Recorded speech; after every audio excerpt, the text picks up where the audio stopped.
I'm 65 now.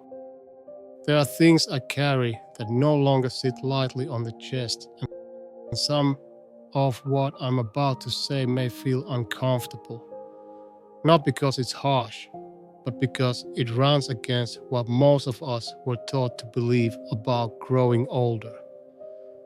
The strange part is this: the people who were supposed to prepare us for it, parents, teachers, even the quiet voice of society, often didn't tell the truth.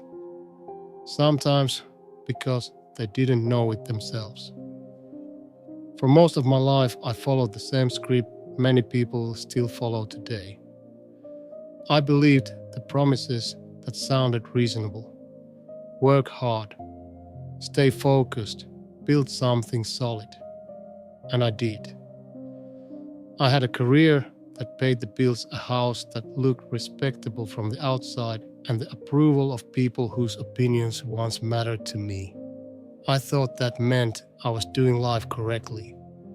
Then at 52, everything I assumed to be stable shifted in a single moment. What unfolded in the years after that moment, more than a decade now, changed how I understand living and dying and the space in between. But before I get there, there's something important to say. I'm not sharing this to appear insightful, and I'm certainly not trying to sound wise. I'm speaking because time has become very real to me, and there are things that are harder to hear the longer you wait. This isn't for my sake, it's for yours. When I was 52, doctors later used the phrase cardiac event, a clinical term clean and distant. What it meant was simpler: my heart failed me without warning. I was sitting in a conference room, numbers on a screen, voices blending into background noise. Then the edges of the room softened, the lights blurred. The next clear image I have is a hospital ceiling and the quiet sound of machines. My wife stood nearby, her face pale, her eyes fixed on me as if she was afraid to blink. They told me I was lucky. I remember that word clearly. Lucky. I had come face to face with the end of things, and they framed it as fortune. Lying there later, when the room grew still, and the late afternoon light stretched across the floor, I understood what they meant. Because, with nothing to do but listen to my own breathing, a thought settled in that I couldn't push away. I had been moving through my life on habit alone. I was present, but not alive in the way I had assumed I was. Days blended together, tasks were completed, expectations were met, and yet something essential had been postponed again and again. The thought that stayed with me still does was this: if that moment had been final, what would have remained? A well-kept house, accounts neatly arranged, a list of accomplishments that would fade faster than I like to admit. And beneath all of that sat the most convincing lie I had ever told myself. There's time. Later will come. One day, I'll get to the life I actually want. I hear it in people far younger than I am now. In their 20s, their 30s, their 40s. The words change slightly, but the meaning stays the same. When the money is better, when the promotion arrives, when the children are grown, when work finally slows down. The truth I learned too late is simple and unkind. That moment keeps moving. Each time you reach for it, it steps a little further away. You spend years chasing what feels just out of reach until suddenly you notice how your hands look resting on the table. I did this. I climbed steadily, convinced that the view at the top would make sense of everything below. Only when I arrived did I see the ladder had been leaning in the wrong direction all along. There's no graceful way to undo that. Time doesn't offer refunds. I say this as someone who reached the goals he once believed defined success. The title, the house, the recognition. Each achievement delivered a brief sense of arrival, no more than a day or two before the feeling quietly disappeared. Then came the need for something else, something bigger, something louder. It's an exhausting rhythm. A friend of mine died not long ago at 68. He worked endlessly, rarely rested, always promising himself that next year would be different. Next year arrived. So did the stroke.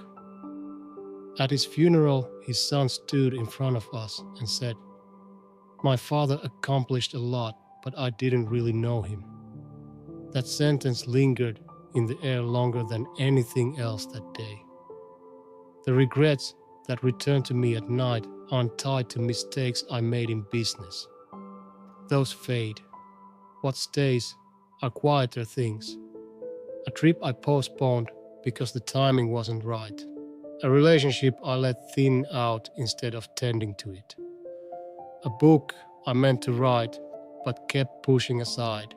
Evenings when work felt more urgent than sitting with my children. These are the losses that don't announce themselves until it's too late. We convince ourselves there will always be more time with the people we love. Parents, siblings, close friends. But time doesn't make those promises. My father died when I was 45.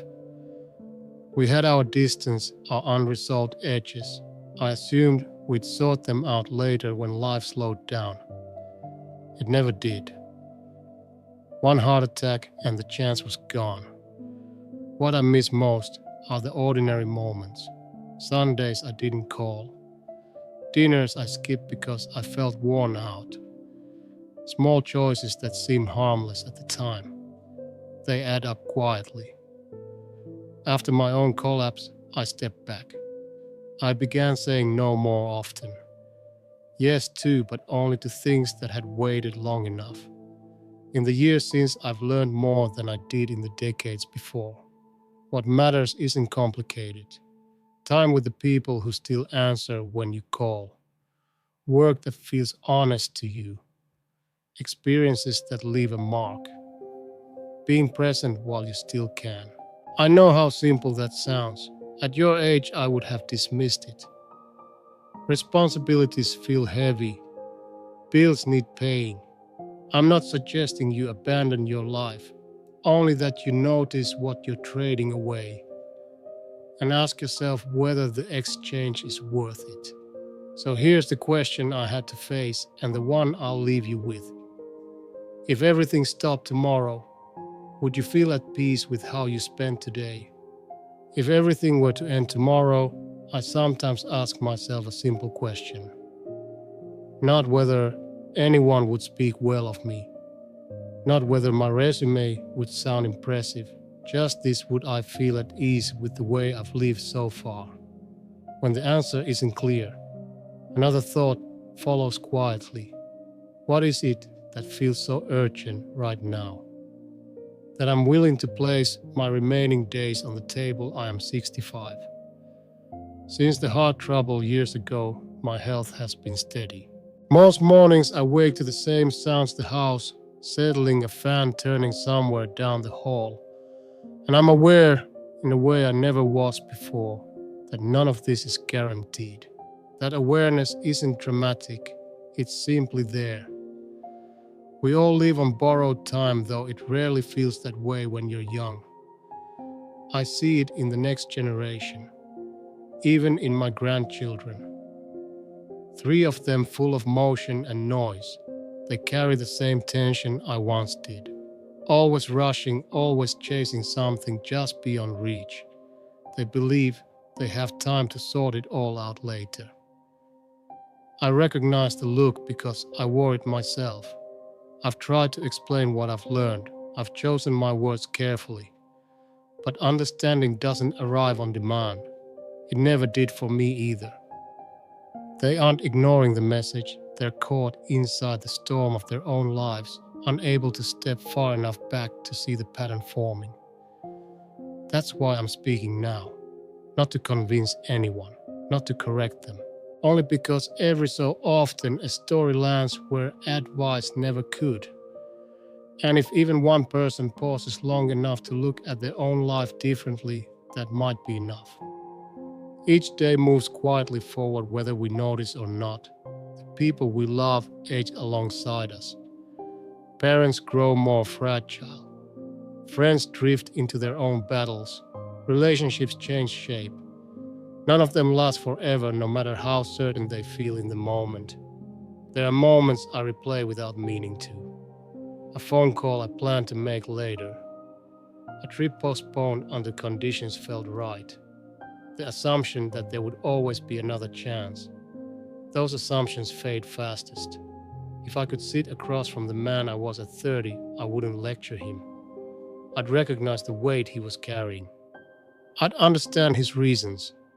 I might only tell him this: be careful what you trade away for things that won't remember you.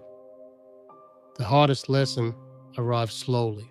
Not in a hospital room, not in a moment of fear, but afterward, in the ordinary days that followed. I learned that waiting for the perfect time is a quiet form of avoidance. Life stays complicated. It always has. The reasons to delay never run out. At 65, the years ahead feel fewer than the ones behind. I've made peace with that. What surprised me was realizing how full those recent years have been. Not because I achieved more, but because I stopped postponing the parts of life that didn't need permission. I've gone places I once told myself could wait. I've repaired relationships that had grown thin from neglect. I've spent long afternoons doing nothing important and felt no need to justify them. I've said the words that once felt awkward to say out loud. There's an odd truth I didn't expect. Understanding that time is limited doesn't shrink life, it sharpens it. You notice more. You waste less. You stop assuming tomorrow will always make room for what you avoid today. I can't choose differently for anyone else. I never could. I can only offer this moment of reflection and step aside. Because one day sooner than it seems, each of us looks back and realizes how quietly the days passed. And when that moment comes, the only question that truly matters is whether you were awake for them. These days my mornings begin quietly. Light slips through the curtains before I'm fully awake. The house makes its small familiar sounds, the kind you only notice when you're no longer rushing through them. I sit for a moment before standing up, not because I'm tired, but because I've learned there's no reward in hurrying past what's already here. At 65, I don't think much about what's ahead in terms of years. Numbers stopped comforting me a while ago. What I notice instead are the spaces between moments. How easily they disappear when you're distracted. How much weight they carry when you finally pay attention. I used to believe life would eventually slow down on its own. That clarity would arrive once enough things were checked off. It doesn't work that way. Life keeps its pace. It's we who decide whether to notice it moving.